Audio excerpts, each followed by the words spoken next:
Olá, paz do Senhor. Estamos aí de volta com as nossas reflexões, dessa vez semanais, até que tudo se endireite e nós possamos voltar aí com os devocionais diários.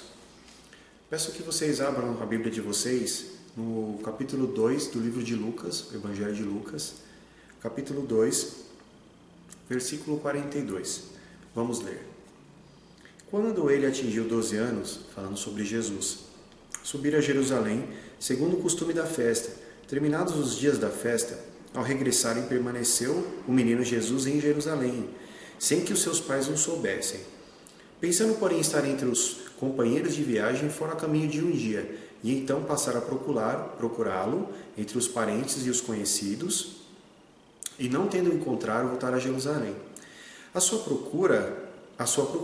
3 dias depois acharam-no no templo, assentado no meio dos doutores, ouvindo e os interrogando. E todos os que ouviam muito se admiravam da sua inteligência e das suas respostas. Logo que seus pais o viram, ficaram maravilhados. E a sua mãe lhe disse: Filho, por que fizeste assim conosco? Teu pai e eu, aflitos, estamos à tua procura. E eles respondeu: Por que me procurareis? Não sabeis que me cumpria estar na casa de meu pai? Não compreenderam, porém, as palavras que lhe dissera, e desceu com eles para Nazaré, e lhes era submisso. Sua mãe, porém, guardava todas essas coisas no coração, e crescia Jesus em sabedoria, estatura e graça diante de Deus e diante dos homens. Eu quero falar com vocês hoje, bem rapidinho, é sobre crescimento espiritual. Nessa passagem aqui, mostra que com 12 anos já, chegando aí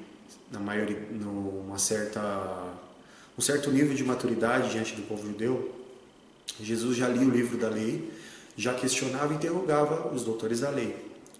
E espantavam-se os homens com a sua sabedoria, pelas perguntas e respostas que ele fazia. Com isso tudo, e lembrando que Jesus, pela concepção, pelo Espírito Santo, já vinha com uma porção do Espírito Santo maior, eu pergunto para vocês, será que ele já não sabia qual era a missão dele? Porque ele já estava fazendo aquilo que ele fez depois.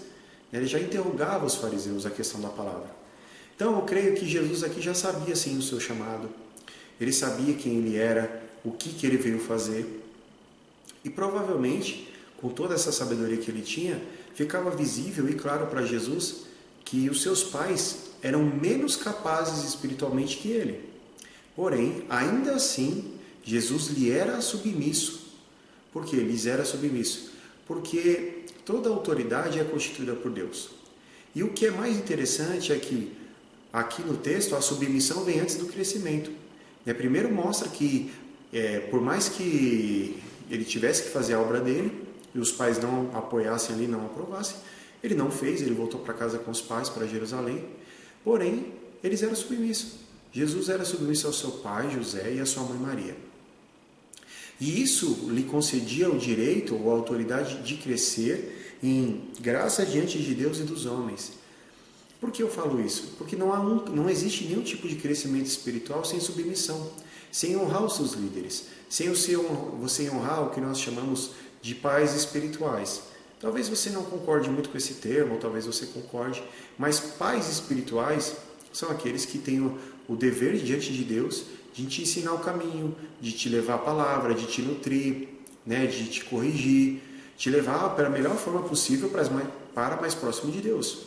São pais espirituais. Ainda que pareça aos nossos olhos que os nossos pais espirituais ou as autoridades responsáveis pelas nossas vidas sejam menos capazes que nós espiritualmente, ou possuam menos conhecimento ou entendimento, enfim, você se ache melhor que eles ou acima deles, ainda assim, se Deus colocou eles na sua vida ou na vida de vocês, é porque você precisa aprender alguma coisa. Pensem bem, o homem naquela época de Jesus, sua formação e seu caráter dependia muito do caráter do seu pai.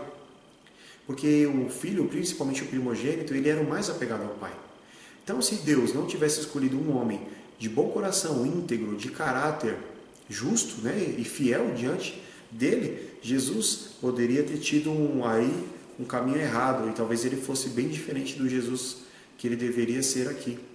Não que conforme ele fosse crescendo, ele não entenderia, mas ele teria muitos conflitos com a parte humana dele, porque Jesus era aqui veio como homem. Então, se José não fosse um cara bondoso, um cara paciente, um cara honrado, Jesus não teria esses princípios. Afinal de contas, Jesus se tornou um carpinteiro como José.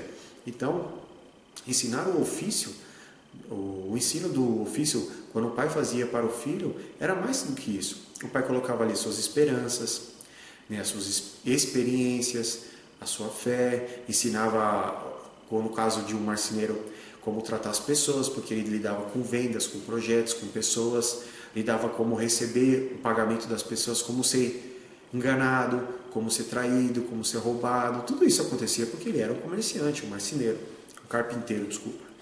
Então o que acontece? Eu quero deixar para vocês aí um recadinho. Não há crescimento sem submissão. Porque quando você se submete às pessoas que são responsáveis por você, você está dizendo a Deus: Senhor, eu confio tanto no Senhor, que ainda que eu não entenda, eu vou respeitar esses líderes, eu vou respeitar as autoridades, porque eu sei que através da vida deles o Senhor vai me abençoar, me honrar e me ensinar alguma coisa. Agora, quando você não honra os seus líderes, quando você tenta passar por cima da autoridade deles, se faz melhor que eles, fofoca contra eles, você está falando a Deus exatamente ao contrário.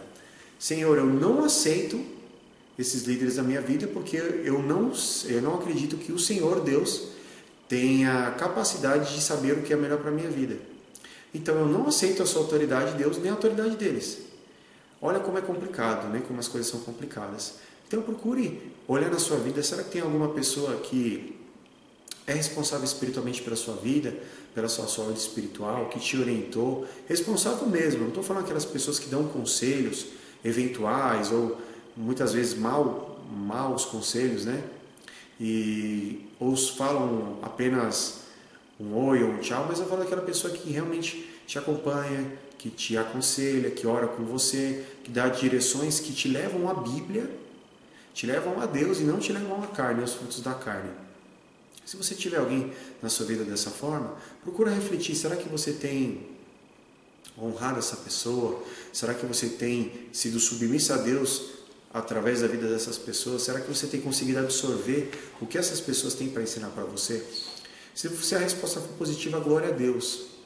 Que Deus abençoe e que permaneça assim. Se a resposta não for positiva, tenha um momento de oração com Deus. Primeiro peça perdão ao Senhor, porque o nosso pecado não é contra o Senhor. Depois você procura a sua liderança, os seus líderes, né, as pessoas responsáveis por você, os seus pais espirituais. Peça perdão, reconheça os seus erros, as suas falhas, reconheça que você tem falho, que onde você tem falhado, onde você tem caído. Exponha aí, né, da melhor maneira possível, para que você seja tratado no seu caráter e você seja curado. Nós só podemos ser curados quando as feridas são expostas, né? E é isso, gente. Deus abençoe. Semana que vem a gente volta com mais, se Deus quiser. Deus abençoe e fiquem na paz.